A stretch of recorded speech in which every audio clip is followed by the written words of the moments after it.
In this video, I'm going to show you exactly how we have massively reduced click fraud for one of our clients who is using Google search campaigns.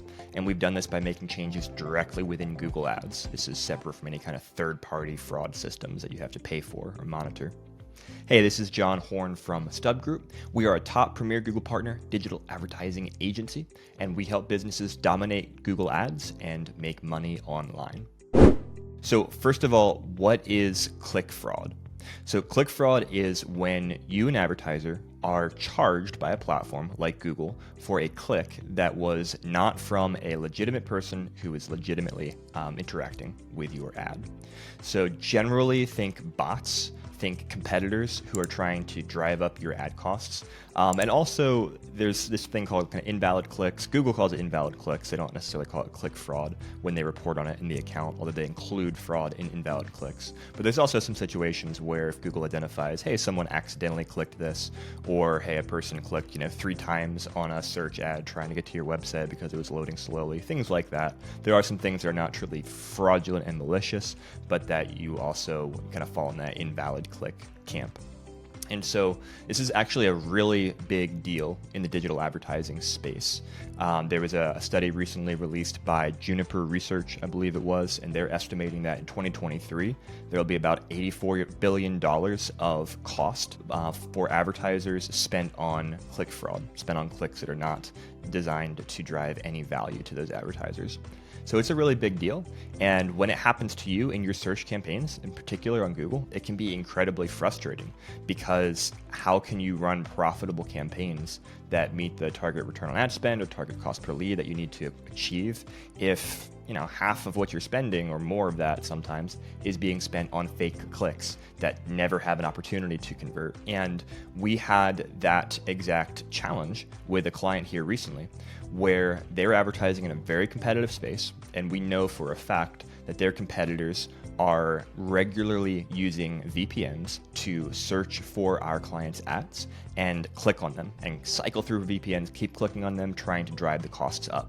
And the cost per click is fairly expensive in this space, so this can have a massive impact. We're not talking about, oh, there's a few cents that we're losing here and there. No, we're talking about a massive part of our budget every day being spent on clicks that are not legitimate and that can't convert and help us achieve our clients' goals. So this is a really big problem.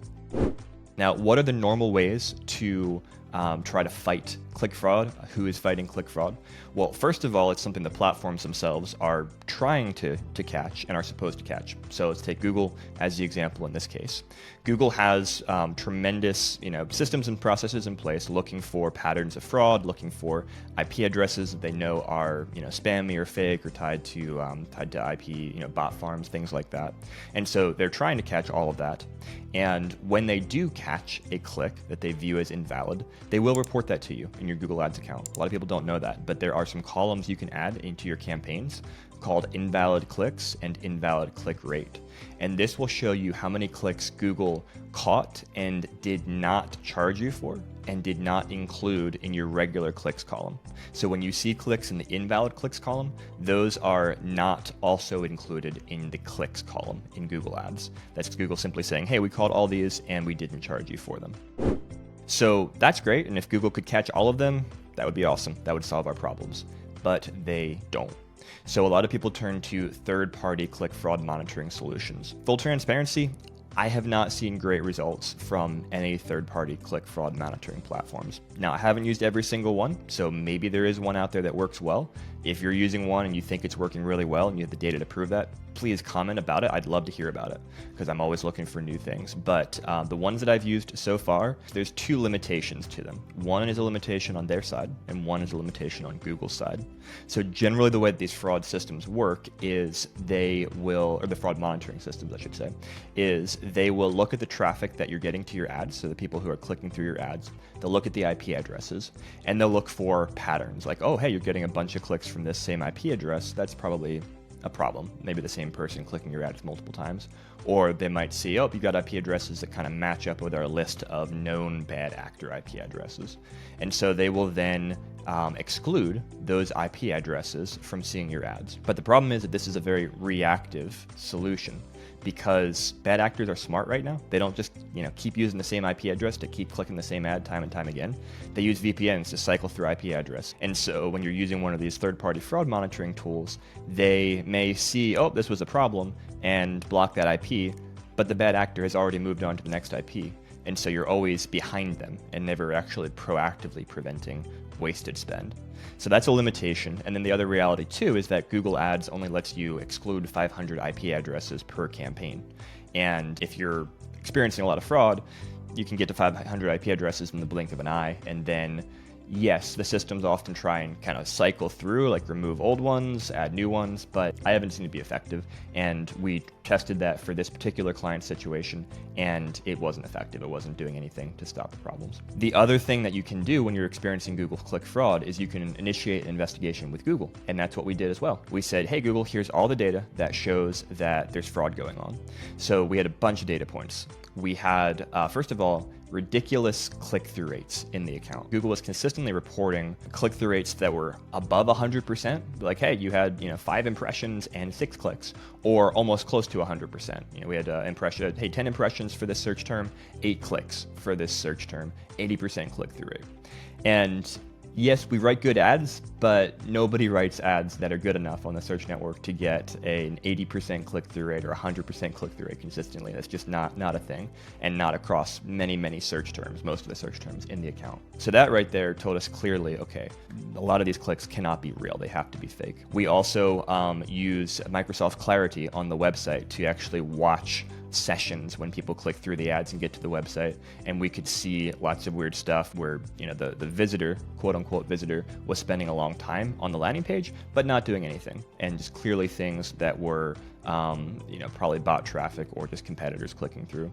We also had other data points. So the number of clicks that Google Ads was reporting and charging us for was a lot higher than the number of visitors that GA4 and other platforms we were using to track traffic to the website were tracking. So clearly there was a lot of situations where like a quick click on the ad and then they never actually went through to the website. And there were some other things as well. But we put all these data points together and we filed an investigation with Google to say, hey, there's fraud going on here. Please look into this. Please stop it. Google responded and said, yes, there is fraud, but we've caught it all. They were saying that the number of invalid clicks they were reporting in the account was accurate. They were catching all the fraud and not charging us for it. And we knew that was just not true based upon those data points I mentioned, and because it was basically impossible to get the conversion rate that we knew we could achieve, that we've achieved previously in the same account, because the search terms were perfect. They were what we wanted to get, but people just weren't converting. So struck out with third-party tools, struck out with Google. Google wasn't helping us, still seeing all this click fraud. What do?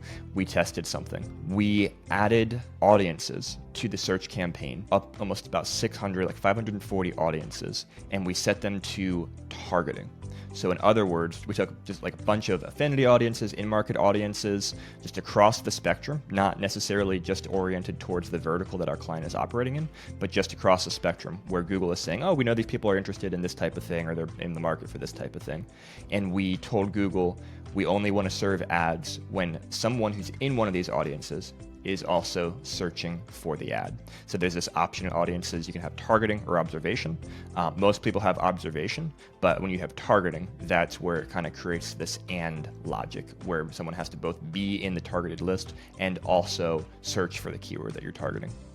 And the moment that we did that, the day that we did that, we saw dramatic change. So there's 2 places that we saw change. First was in the actual invalid click rate that Google themselves was reporting, which again is essentially the number of fraudulent clicks that they are catching and not charging you for. And that decreased on average by 50%, so 50% lower invalid click rate.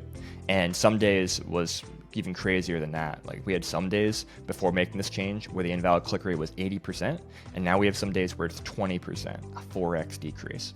And that's just in what Google is saying they're catching, but that validates to us that, hey, this is working. The other thing that we've seen is our conversion rate is going up massively. We're actually starting to hit the target cost per lead that we're trying to acquire. And that's because we're actually getting real people. We're not wasting a bunch of money on fake people. And you can just see that in the graphs on the day that we make this change compared to previously. It is night and day.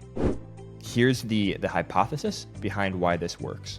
So let's say you've got a competitor who's using a VPN, cycling through these to click on your ads. Well, that VPN, that IP address, that's not doing other stuff on Google. It's not building a Google profile. It's not getting into these audiences. It's not, searching for, hey, I want to buy a car, I want to buy an umbrella, I want to buy whatever, and getting into in-market audiences or affinity audiences. It's just a bot doing its thing. And so when we have limited Google to only go after people who are in these audiences, these IP addresses, a lot of them, I'm not saying it's 100% fix, but a significant percentage of them presumably are not in these audiences, and therefore they're not able to see our ads. Even though they're looking for our keywords still, they can't see our ads because they're not in these audiences.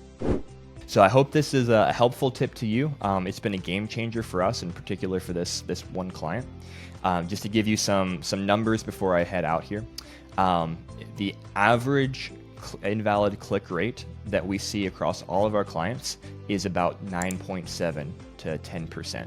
The invalid click rate we're seeing for this particular client was 60, 70, sometimes 80%. So that'll give you a sense for how much of an outlier the invalid click rate was for this situation. And there are some industries where it's higher than that 10% average, but yeah, if you're seeing 60, 70, 80%, that's insane. And try adding audiences and see if that solves your problem. Hope this was helpful. If you want more content like this about Google Ads, please subscribe. We'll put some videos as well on the end screen here, other topics that we have addressed. And if you have questions about fraud or other solutions that you have seen work to fix fraud, please leave those in the comments. I'd love to learn, love to hear what you're doing. Until next time, take care.